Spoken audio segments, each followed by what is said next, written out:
La douleur n'était pas seulement de pleurer les femmes et les enfants. Il y avait quelque chose de plus grave dans ça. C'est que les hommes de David qui avaient signé fidélité et loyauté envers David, quand ils se sont rendus compte que leurs femmes, leurs enfants ont été kidnappés, ont été pris en otage. Non, ils ont dit, David, tout ça c'est à cause de toi. Si tu ne nous avais pas pris pour nous emmener combattre chez les Philistins, si tu ne nous avais pas pris pour aller aider les Philistins, nos femmes ne devaient pas être kidnappées aujourd'hui.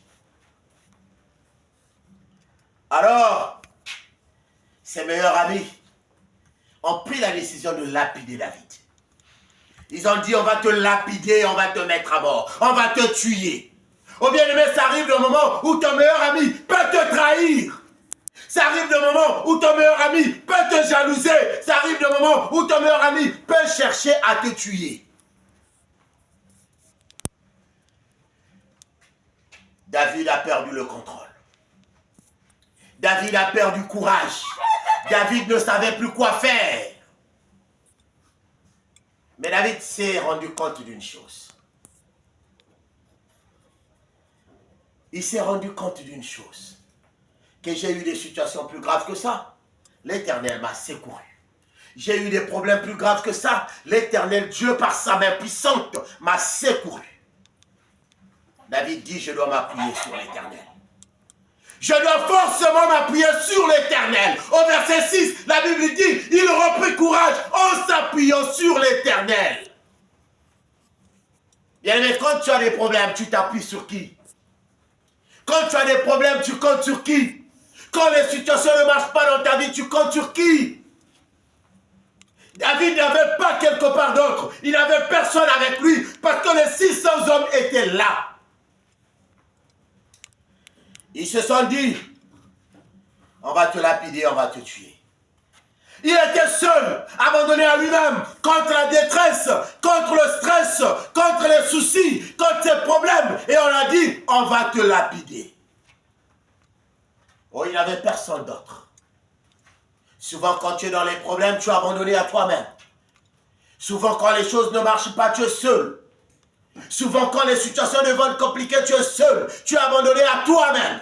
Et David a eu le même problème. David n'avait personne. Mais il s'est dit, je dois obligatoirement me confier à Dieu. Et David s'est confié directement à l'Éternel Dieu des armées. Et c'est par là qu'il a repris courage. C'est par là qu'il a repris courage. Oh bien-aimé, si tu veux comprendre comment cet homme de Dieu prenait courage pour qu'il arrive à un niveau où Dieu va dire qu'il est l'homme selon le cœur de Dieu. C'est parce qu'il n'avait jamais abandonné l'amitié avec Dieu. C'est parce qu'il développait toujours son intimité avec Dieu. C'est parce qu'il ne fouillait jamais devant la face de Dieu. Il était toujours là, présent avec Dieu.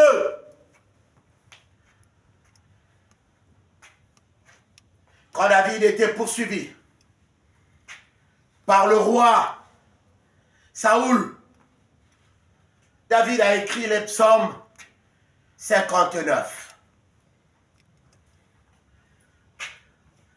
Quand David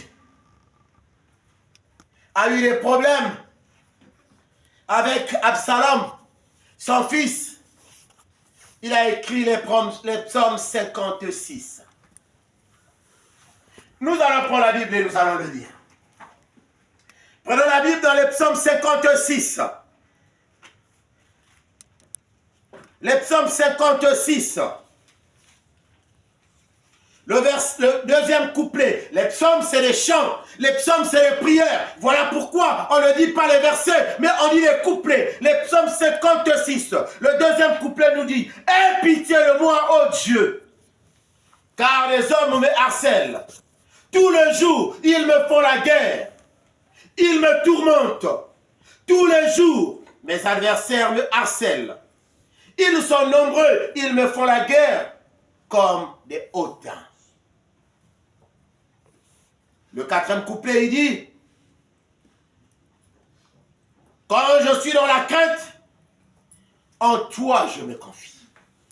Quand David était dans les problèmes, il n'avait personne d'autre à qui il devait se confier. Quand il s'est retrouvé devant les 600 soldats, il n'avait personne à qui il devait se confier. Mais David s'est dit, ma force, c'est chez l'Éternel.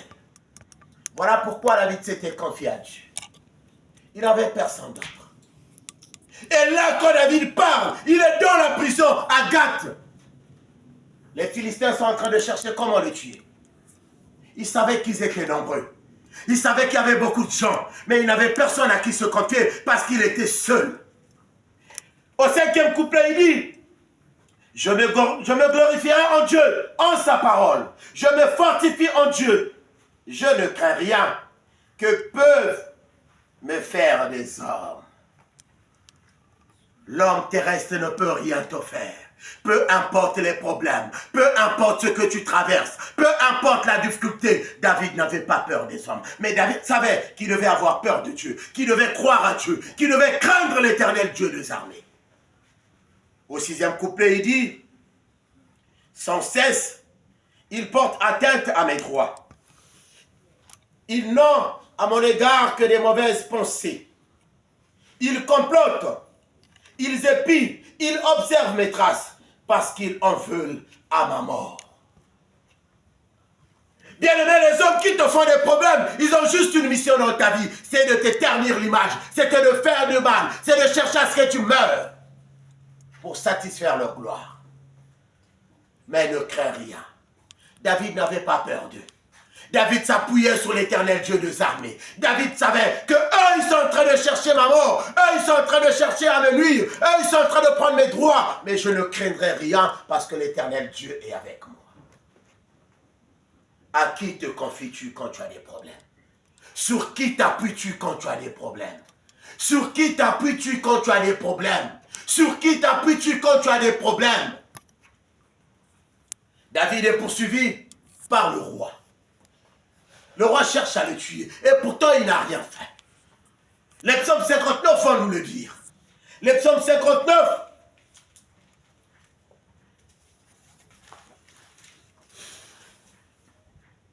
Les psaumes 59, le 4e couplet nous dit ce qui suit. Car voici, ils sont aux aguets pour m'ôter la vie. Des hommes violent, complotent contre moi, sans que je sois coupable, sans que j'ai péché, ô Éternel. Malgré mon innocence, ils courent, ils se préparent. Réveille-toi à ma rencontre et garde-moi. David dit, garde-moi. Je n'ai pas péché, je n'ai pas fait du mal. Toutefois que les hommes te poursuivent, toutefois que les hommes veulent de ton mal, toutefois qu'on veut te faire quelque chose qui n'est pas bien. Bien-aimé, parfois tu es innocent. David l'a dit, il était innocent, il ne savait même pas pourquoi le roi cherchait à le tuer. David ne savait même pas pourquoi le roi cherchait à le mettre à mort. David ne savait même pas. Parce que le roi voulait juste supprimer ses droits.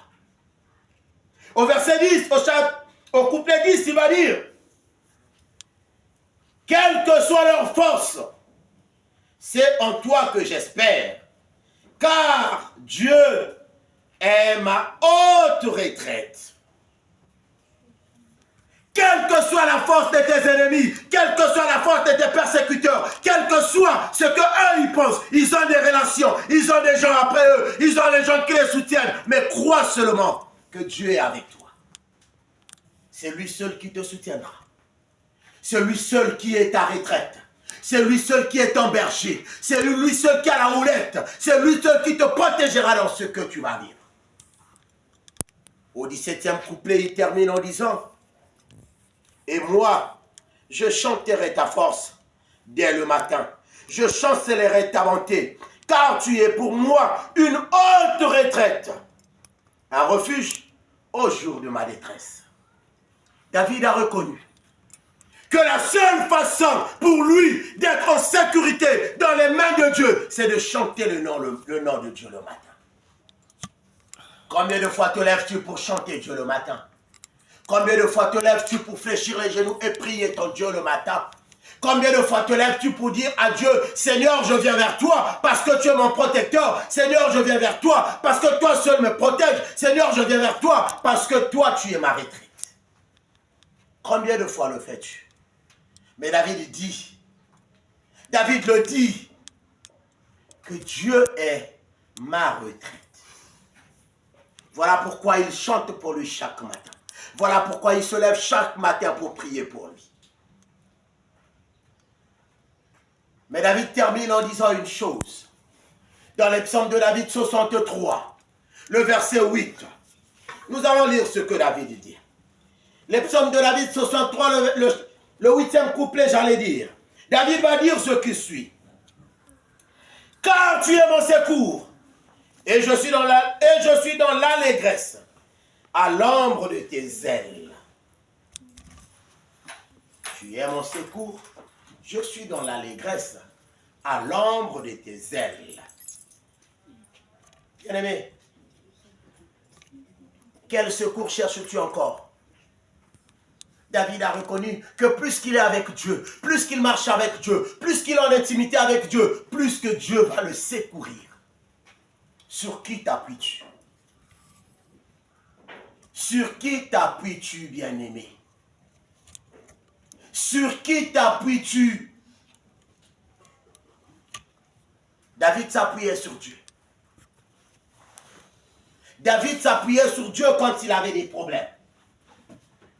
David ne cherchait pas quelqu'un d'autre. David s'appuyait sur Dieu quand il avait des problèmes. Mais toi, quand tu as des problèmes, tu t'appuies sur qui? Quand tu as des sérieux problèmes, tu t'appuies sur qui? Certains problèmes arrivent dans la vie, c'est pour te briser, t'affermir et te faire avancer. Certains problèmes arrivent dans la vie, c'est pour te donner plus d'énergie, plus de force, puisque tu avances dans la sincérité, que tu avances dans la confiance avec Dieu. Tu t'appuies sur qui? Toi, tu t'appuies sur qui quand il y a des problèmes? Tu t'appuies sur qui?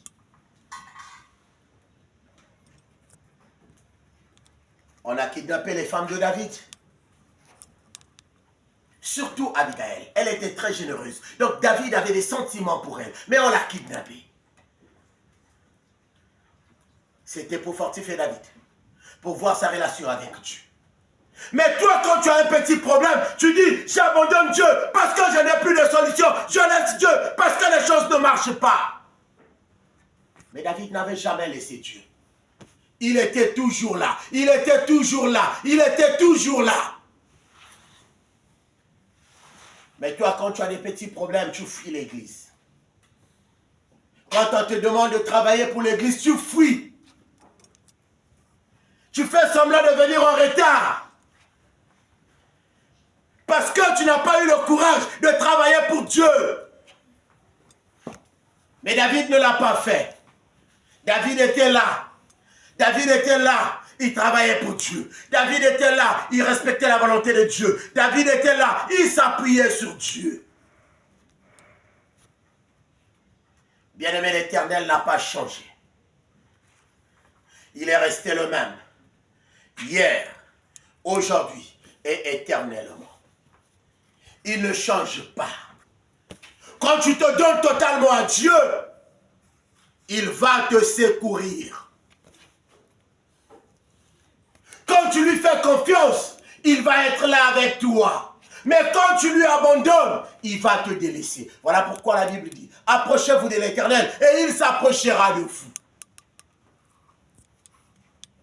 Les enfants d'Israël, un jour, ils étaient face à une guerre. Et ils avaient peur parce qu'ils n'avaient pas des armes, ils n'avaient pas des chevaux, ils n'avaient pas des chars. Ils se sont dit que nous devons nous réfugier en Égypte chez Pharaon. Parce qu'à l'époque, l'Égypte était une très grande puissance. Pharaon avait des chars, il avait des hommes armés, il avait des chevaux, il avait tout ce qu'il fallait pour la guerre. Mais ils ont oublié que eux, ils avaient un Dieu vivant. Que eux, ils avaient Adonai Sebaot. le Dieu de l'armée des cieux. Eux, ils avaient le protecteur de tous les temps. Ils ont oublié ce Dieu-là. Ils ont dit, on doit fuir vers l'Égypte chez Pharaon. Ils sont allés faire des alliés avec Pharaon. Les livres d'Ésaïe chapitre 30, le verset 3 nous dit que par la bouche du prophète Ésaïe, l'Éternel dit, il révèle à son peuple, il leur annonce, il dit, malheur à vous. Qui avait fait confiance à Pharaon. Il n'est qu'un homme tiré de la poussière du sol. Et les chevaux là ne sont pas des chevaux en esprit, mais c'est des chairs. Ils périront. Et vous, le protégé et le protecteur, vous allez périr ensemble.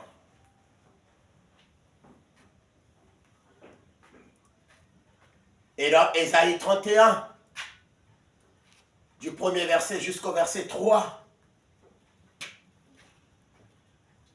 le prophète leur dit le message de l'Éternel. Que l'Éternel va vous maudire. Que l'Éternel va vous abandonner. Parce que vous n'avez pas fait sa volonté. Vous l'avez oublié. Comme Nathan dort. Au lieu de veiller, Nathan dort. Le peuple d'Israël, au lieu de compter sur Dieu,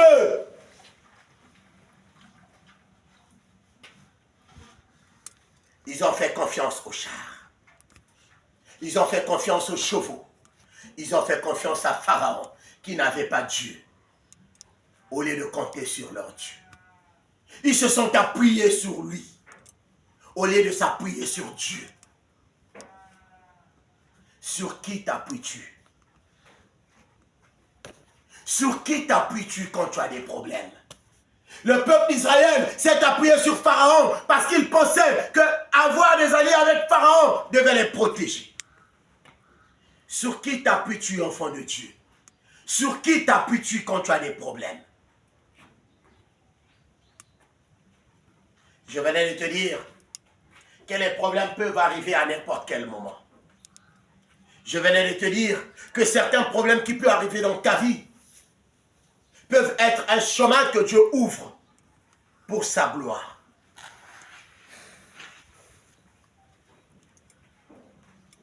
Mais parfois, tu vas penser que c'est une mauvaise chose. Mais parfois, Dieu le fait, c'est pour te fortifier, pour t'affermir, pour te rendre plus fort que ça. Mais le problème, il faut que tu t'appuies sur Dieu.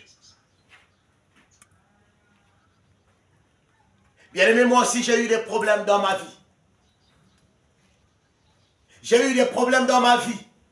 Et généralement, nous, les enfants de Dieu, quand les problèmes viennent dans nos vies, nous abandonnons Dieu. Nous laissons Dieu de côté. Parce que moi aussi, je l'ai fait. Moi aussi, je l'ai déjà fait dans ma vie. Un jour, je me suis retrouvé dans un pays étranger. Et une situation s'est mal tournée. Je me suis rendu en prison. C'est un témoignage vivant devant l'Éternel. Je me suis rendu en prison, pourquoi? Parce que j'avais tapé quelqu'un. Vous allez vous poser la question si le pasteur est fort. Oui, croyez-moi, dans mon jeune âge, j'ai fait la boxe, j'ai fait le jiu-jitsu, j'ai fait le gréco-romain et j'ai fait le judo. Dans mon jeune âge, j'aimais les bagarres, j'étais très fort. J'aimais me battre. J'avais un sang chaud. Mais au fur et à mesure que la parole de Dieu est en train de rentrer en moi, la parole de Dieu est en train de s'enraciner en moi, la parole de Dieu est en train de prendre place dans moi, elle est en train de me briser. Elle est en train de me briser parce que j'étais très colérique avant. Et je ne parlais pas beaucoup. Avec moi, tout finissait par. Parce que je ne blaguais pas. Alors j'ai tapé quelqu'un et je me suis retrouvé en prison. Mais dans le vrai, j'avais raison. Et quand je me retrouve en prison, à l'époque, j'étais le président de la jeunesse de l'église et le président de l'évangélisation. Quand je me retrouve en prison, je me dis, Seigneur, pendant que j'ai raison, comment tu peux accepter que moi, ton serviteur, que je me retrouve en prison? Vous savez, ma décision, c'était quoi? J'ai dit, le jour où je sortirai d'ici, je ne prierai plus. Parce que Dieu, tu m'as abandonné. À cette époque, je dormais dans la même maison avec le prédicateur par excellence de Guy-Émile Foisset-Ikwabou, qu'on appelle Christian Perle Moussampa. Il est encore en vie. Je n'ai jamais prié à Luzolo. Je n'ai jamais cru à leur appartenance religieuse. Mais cela ne faisait pas de moi quelqu'un qui pouvait haïr ces frères-là. Nous communions ensemble, nous vivons ensemble, nous mangeons ensemble. Alors quand l'histoire s'est passée, la police a commencé à me chercher. 2 à 3 jours plus tard, la police est rentrée chez nous à la maison. Quand ils viennent, nous étions assis, moi, Christian et Yannick. Nous étions 3. La police rentre et nous dit, nous cherchons M. Bibéné. Je regarde la police dans les yeux. Ils étaient 3 policiers. Mais je ne savais pas qu'ils avaient ma photo à la main. Je leur dis, M. Bibéné n'est pas là. Les policiers disent, donnez-nous vos passeports.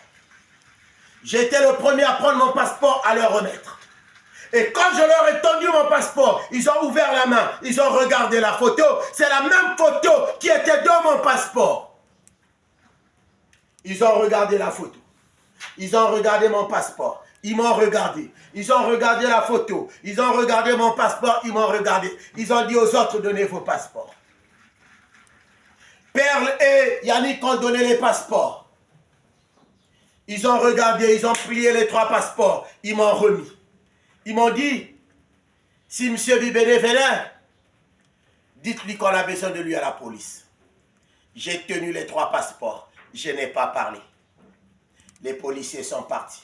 Les 3 qu'on était dans la maison, personne n'a parlé. C'est quand on a écouté qu'ils ont démarré leur voiture.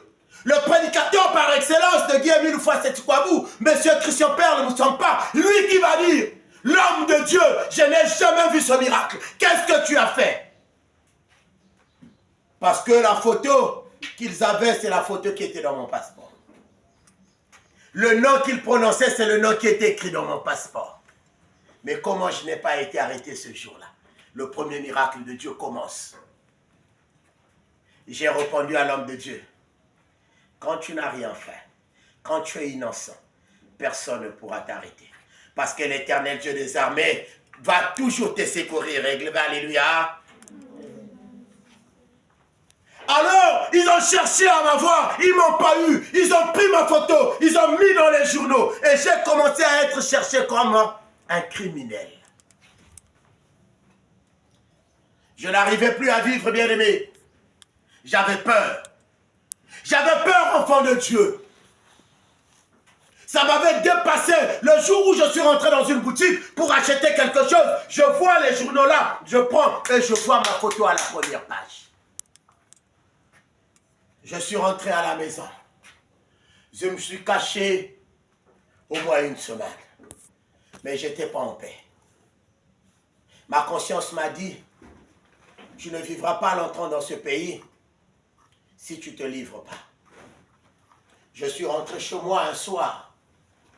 Et quand je suis rentré, Perle m'a dit, mon frère, on te cherche, tu es revenu, on va t'arrêter. J'ai dit à Claire, je suis innocent. N'aie pas peur. Je vais me livrer demain à la police. Ce soir-là, j'ai pris mon téléphone. J'ai appelé le commissariat le plus proche qui avait laissé la convocation. Je leur ai dit, je suis M. Bibéné, je suis rentré. Mais à l'heure là, je suis fatigué parce qu'il est déjà pratiquement 19 h. Demain matin, à la première heure, je viendrai chez vous. Ils m'ont dit, d'accord, merci. À 4 h du matin, ils ont fait éruption chez moi. Nous avons écouté à la porte, Coco. Quand on dit oui, on dit c'est la police. On veut voir M. Bibéné.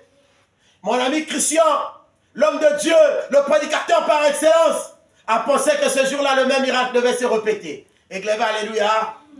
Mais le jour-là, je l'ai dit. Non. Parce qu'il leur a dit, M. Bibéné n'est pas. J'ai dit à Perle, non, c'est moi qui les avais appelés, je suis là. Il m'a dit, mon frère, qu'est-ce qui ne va pas? Qu'est-ce qui n'a pas marché avec toi? J'ai ouvert la maison. Il y a eu 2 policiers qui sont rentrés. Monsieur Bibéné en est venu te chercher.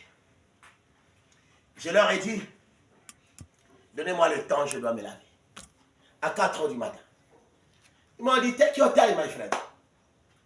J'ai monté le Giza pour attendre que l'eau chauffe. J'étais assis. Ils étaient pour eux aussi assis.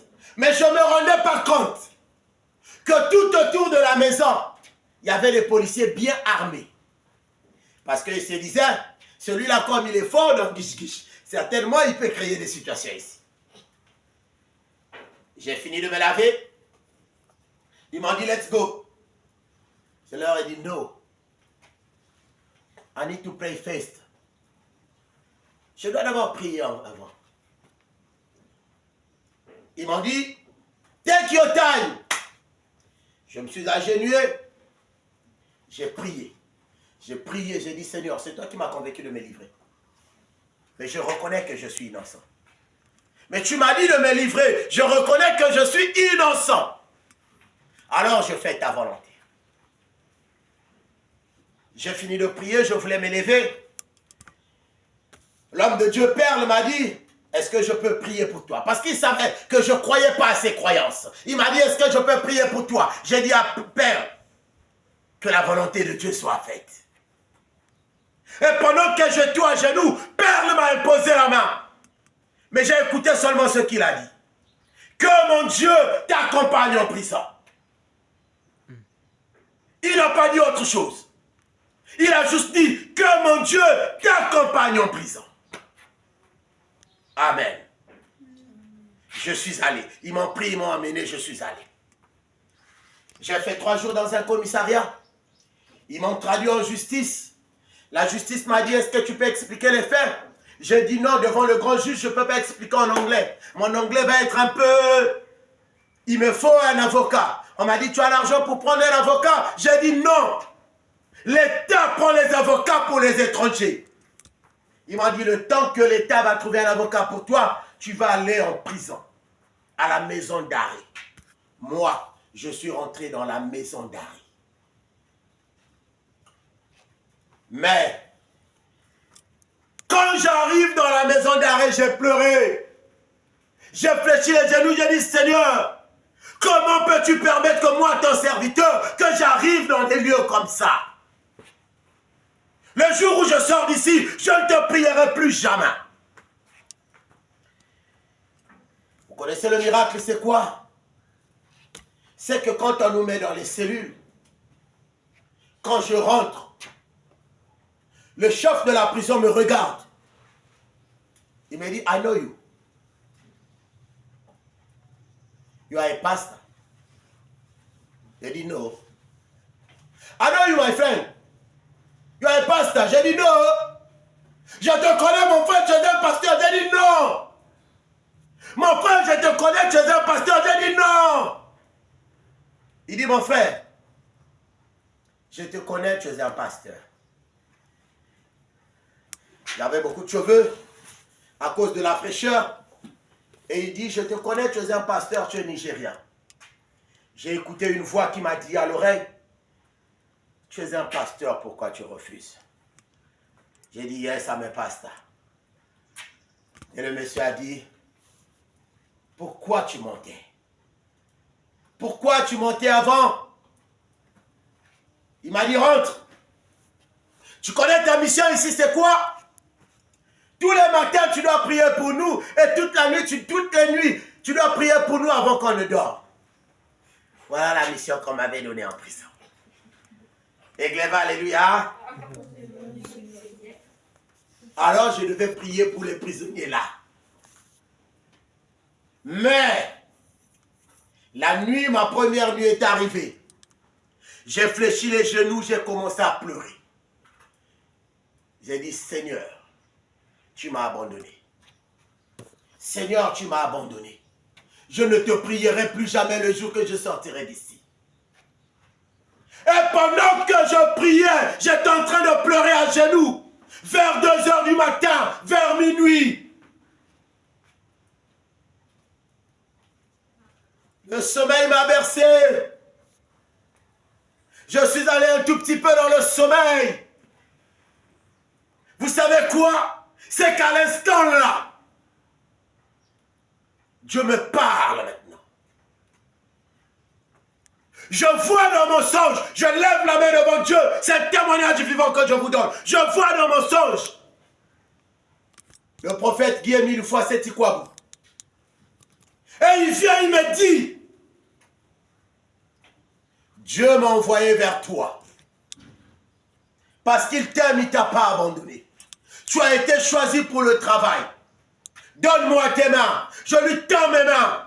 Il tient mes mains. Il prie pour moi. Et il me dit, à partir d'aujourd'hui, il ne faut plus jamais taper quelqu'un. Mais avec tes mains, tu dois prier pour les gens. Tu dois les bénir. Tu dois leur imposer les mains. Il prend sa main, il pose sur ma bouche. Il prie pour moi, il déclare des paroles. Il pose sur ma tête. Il prie pour moi, il déclare des paroles. Je sursautais dans le sommeil. Je suis monté sur le lit comme un petit voleur. J'ai eu peur. Et j'ai dormi jusqu'au matin. Ce jour-là, vers 10 h du matin, mon frère Christian Perle Moussampa est arrivé me voir en prison. Et quand il arrive, vous savez, les prisons des autres, c'est pas comme chez vous ici, hein. Entre lui et moi, il y avait une glace. Et on parlait par interphone. Quand je l'ai vu, je ne faisais que pleurer. Mais j'avais oublié déjà mon songe. Quand il a pris le combiné de l'autre côté, j'ai pris de mon côté. J'ai mis, je coulais les larmes. Il m'a juste dit, mon Dieu t'a visité ce soir. J'ai lâché le combiné. Je n'ai plus parlé, je n'ai fait que pleurer. C'est là où je me rappelle du songe que j'ai eu à faire. J'ai lâché le combiné et j'ai pleuré. On n'a plus causé avec Christian, il est parti.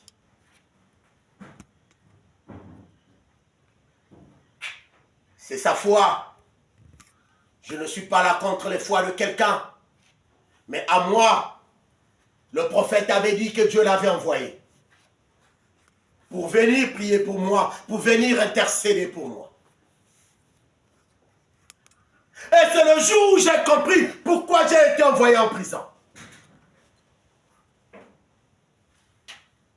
Je n'ai pas été envoyé en prison parce que j'ai tapé quelqu'un en fait. Je n'ai pas été envoyé en prison parce que j'ai fait du mal à quelqu'un en fait. Je n'ai pas été en prison parce que il y a eu quelque chose de grave. Mais en fait, Dieu m'a expressément envoyé en prison parce qu'il devait convertir quelqu'un en prison. Parce qu'il devait convertir quelqu'un en prison. Parce que quelqu'un devait croire en prison.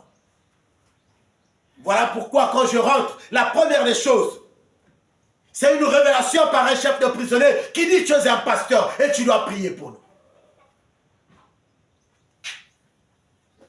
Bien aimé, parfois ce qui nous arrive dans la vie, soit c'est pour nous sauver, soit c'est pour la gloire de Dieu, soit c'est pour sauver quelqu'un. Je suis allé en prison parce qu'il fallait que quelqu'un qui avait violé un enfant de 10 ans croit en Dieu et sort de la prison. Voilà la mission que Dieu m'avait envoyée en prison. Parce qu'il fallait que je prie pour quelqu'un qui se trouvait dans une situation compliquée. Il fallait que je prie pour cette personne. Il fallait que cette personne puisse se repentir en prison. Il fallait que cette personne puisse croire en prison.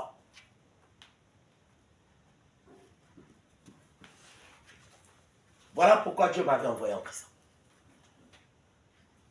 Mais depuis le jour-là, quand j'ai eu la vision, j'ai commencé à croire en Dieu. J'ai commencé à prier plus que quand j'étais dehors. Chaque jeudi, il y avait des pasteurs qui venaient prier dans la prison. Et le premier jeudi qu'ils sont arrivés, ils m'ont vu, j'étais derrière avec mes soucis. Ils m'ont dit, monsieur, viens devant. J'ai dit à celui qui était à côté de moi, c'est toi qu'on appelle. Je partais communier avec eux seulement parce que j'ai dit à ce monsieur, c'est toi qu'on appelle. Ils ont dit, oh, c'est pas lui, c'est toi qu'on appelle. Je suis venu m'agenouiller. Ils ont dit, mets-toi à genoux. Je me suis mis à genoux. Ils étaient à 3. Il y a un qui prêchait, il y a un qui jouait à la guitare, il y a un qui chantait. Et celui qui prêchait, celui qui m'avait appelé, il m'a posé là, il a posé la main sur moi. Il était en train de prier en fréquence que je ne pouvais rien écouter. Après, il a dit Amen. Ils sont partis. Le deuxième jeudi est arrivé. Ils ont commencé à prier. Ils ont dit, monsieur, viens. Ah, les gars là, ils ont quelle mission sur moi? Je suis venu me mettre encore là. Et là, il n'a pas prié en afrikaans, il a prié en anglais.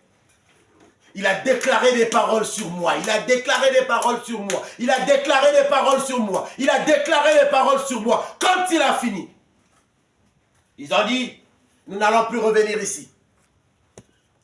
Vous avez un homme de Dieu qui est là. La première fois, nous l'avons appelé parce qu'on avait vu. Mais on cherchait une confirmation. Nous sommes allés consulter le Seigneur et le Seigneur nous a rassuré que c'est son serviteur. Alors nous n'allons plus venir. À partir d'aujourd'hui, vous devez prier avec lui. Mais, vous savez quoi? Là où il y a des enfants de Dieu, il y a des têtus, il y a des boudeurs, personne ne croira en toi. Amen. Alors dans cette prison, il y avait ceux qui croyaient en moi, il y avait ceux qui ne croyaient pas en moi. Et parmi ceux qui croyaient en moi, il y avait le monsieur là, qui avait violé l'enfant de 10 ans. Et chaque matin on priait, chaque soir on priait. Chaque matin on priait, chaque soir on priait. Donc c'était devenu une cellule de prière à l'intérieur. Le jour où l'autre, les deux devaient aller en justice, celui qui avait violé un enfant de 10 ans et celui qui avait volé la télé à un réparateur, on avait déposé la télé chez lui, il a réparé, le monsieur ne venait pas récupérer, beaucoup de mois plus tard, il a vendu. Voilà comment il se retrouve en prison. Et quand ils viennent, les deux devaient aller en justice le même jour. Celui qui avait violé l'enfant de 10 ans me réveille tôt le matin et me dit, please, pastor, can you pray for me before I go to the court? S'il te plaît, pasteur, tu peux prier pour moi avant que j'aille à la justice? Je lui ai dit oui. Laisse-moi juste me laver. Yes, I need to take shower before. Je suis allé dans la douche me laver. Je suis revenu, il était là. Il était question que je prie pour lui. Il a dit à celui qui avait volé la télé, il a dit, viens, on va prier pour nous. Celui qui avait volé la télé, il a dit, oh! Comment tu vas croire à quelqu'un bandit comme ça qui est dans la même prison que nous?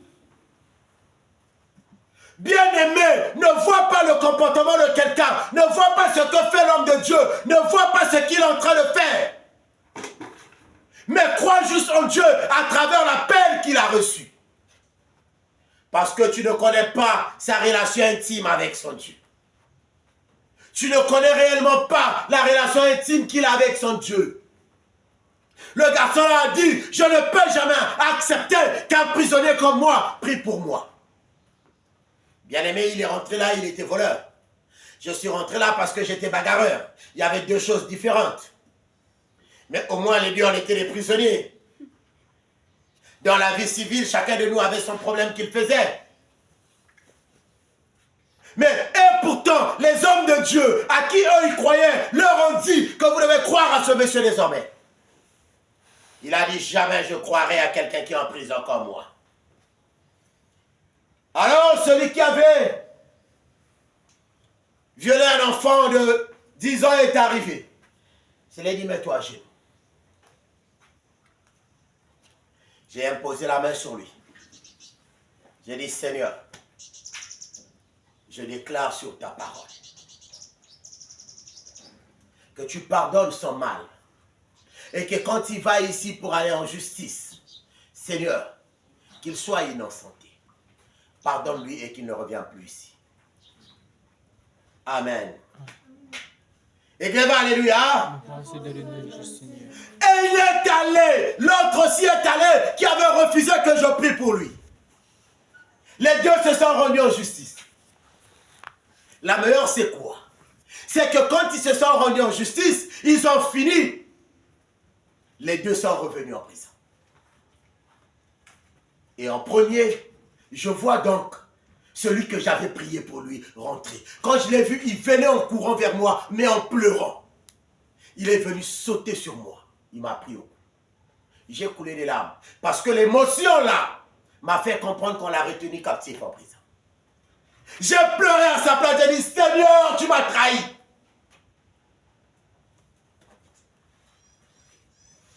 C'est quand j'écoute le son de sa voix, quand il dit, ton Dieu, il est vivant. J'ai dit, je n'ai pas écouté ce que tu as dit. Il a dit, ton Dieu, il est vivant. J'ai été innocenté.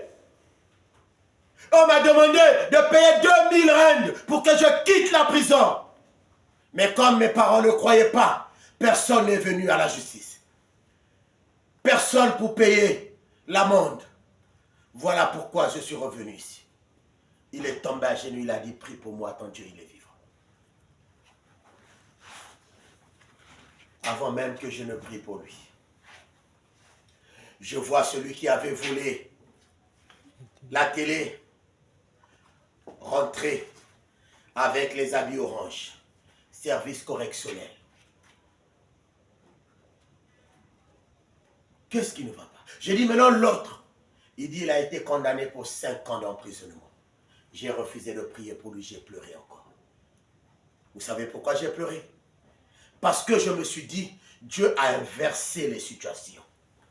Il a pris les 5 ans d'emprisonnement qu'on devait donner au violeur, il a donné au voleur. Et il a pris la liberté du voleur, il a donné au violeur. Parce que son serviteur avait intercédé pour lui. Alors vous voyez combien de fois j'étais en confusion moi-même. Je ne savais pas qu'est-ce que je cherchais, qu'est-ce que je voulais que Dieu puisse faire. Une semaine après, moi-même je devais aller en cour, en justice. Je devais aller en justice pour aller comparaître devant le juge. Parce que j'avais eu déjà l'avocat qui avait fait les enquêtes. Quand je suis arrivé, j'étais seul. Pas de parents, pas d'amis, pas de quelqu'un. Mais posez-moi la question, qui était là pour moi? Il n'y avait que mon pasteur qui était là, mon père spirituel. Et quand je suis arrivé, oh, ce jour-là, j'ai écouté dans ma tête, la foulée, la majorité, que voulez-vous que je fasse de lui, celui que vous appelez le serviteur de Dieu? Que voulez-vous que je fasse de lui, celui que vous appelez le serviteur de Dieu? J'étais seul, face à l'avocat, non, face au procureur. Mon avocat à côté, je ne connaissais même pas qu'il était mon avocat. Mon interprète était à côté, je ne connaissais même pas qu'il était mon interprète. Mais, avant que j'aille à la justice, je me suis réveillé le matin, je me suis bien lavé et j'ai demandé aux gens, venez prier pour moi. Parce qu'aujourd'hui, j'irai en justice. Oh, c'était trop beau, c'était merveilleux. Ces hommes ont dit, nous ne pouvons jamais prier pour toi. Pourquoi? Tous ils ont répondu, tu as un Dieu vivant et nous savons que quand tu vas là, tu ne reviendras plus jamais ici. Je leur ai dit, ainsi soit-il. Je suis allé. Le procureur a parlé. Mon avocat a parlé. L'interprète m'a expliqué. J'ai dit à l'interprète. Il a dit à l'avocat. L'avocat a dit au procureur. Le procureur a pris le truc là. Il a damné non coupable. Mais avant de sortir, tu dois payer une garantie de 600 rendes. Et quand tu sortiras, chaque matin, tu dois aller au PSP le plus proche de toi pour marquer présent pendant 3 mois, pour savoir que tu n'as pas fui le pays. Bien-aimé, j'étais seul qui allait payer les 600 rendes. Les larmes ont coulé. Le procureur a posé la question. Quelqu'un dans la salle est là pour payer son argent. J'ai écouté une voix qui m'était familière, qui a dit, je suis là pour payer. Mais j'ai voulu juste me rassurer. Quand je me retourne, je regarde, c'était mon pasteur. J'ai pleuré. Mon pasteur a payé les 600 rendes. Il a ramené le ticket, il a donné. On m'a dit, va. Il m'a mis dans sa voiture et nous sommes partis. Il est allé me déposer à la maison. Il a pris l'argent, il m'a remis. Fait des provisions pour manger parce que j'avais aussi perdu le travail déjà. Alors voilà comment je me suis rendu compte que j'étais allé en prison, pas pour le mal que j'avais fait. Mais j'étais allé en prison pour aller délivrer quelqu'un en fait. Mais ma force, c'était quoi? C'est que quand je suis allé en prison, je m'étais appuyé encore sur Dieu. Tout comme David s'était appuyé sur Dieu. Peu importe le problème que tu peux avoir, peu importe la situation que tu peux traverser, enfant de Dieu, je te dis, appuie-toi sur Dieu. Tous les problèmes de la vie ne sont pas mauvais. Tous les problèmes de la vie ne viennent pas pour gâcher ta vie. Ne viennent pas pour gâcher ta réputation. Mais certains problèmes viennent pour t'encourager, pour te donner la force. Et je m'étais appuyé sur Dieu. Voilà comment je suis sorti de cette prison vainqueur. Je suis sorti de là vainqueur, comme David a été reconnu, l'homme selon le cœur de Dieu. Tu vas maintenant t'élever. Et tu vas prier Dieu. Tu vas dire à Dieu, Seigneur, donne-moi la force de m'appuyer sur toi. Seigneur, donne-moi la force de m'appuyer sur toi. Seigneur, donne-moi la force de m'appuyer sur toi. Que le Dieu du ciel, que Adonai Sebaot te donne la force désormais de t'appuyer sur lui. Peu importe les problèmes, élève la voix et prie.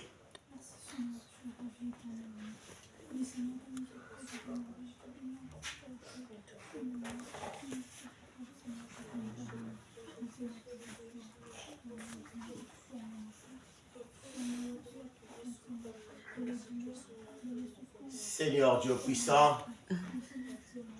Yahvé Papa, tu es le Dieu miséricordieux. Nous traversons certains problèmes qui nous bouleversent parfois. Nous vivons des situations, Yahvé Papa, parfois où on se pose la question, est-ce que tu es toujours là? Ou est-ce que tu nous as abandonnés? Ou est-ce que tu nous as délaissés?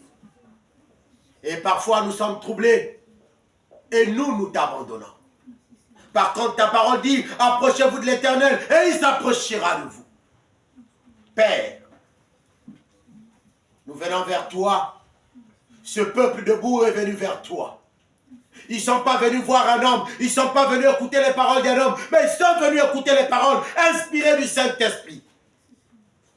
Alors Père, s'il y avait une pierre devant nous qui nous empêchait de s'appuyer sur toi, nous demandons que cette pierre soit enroulée.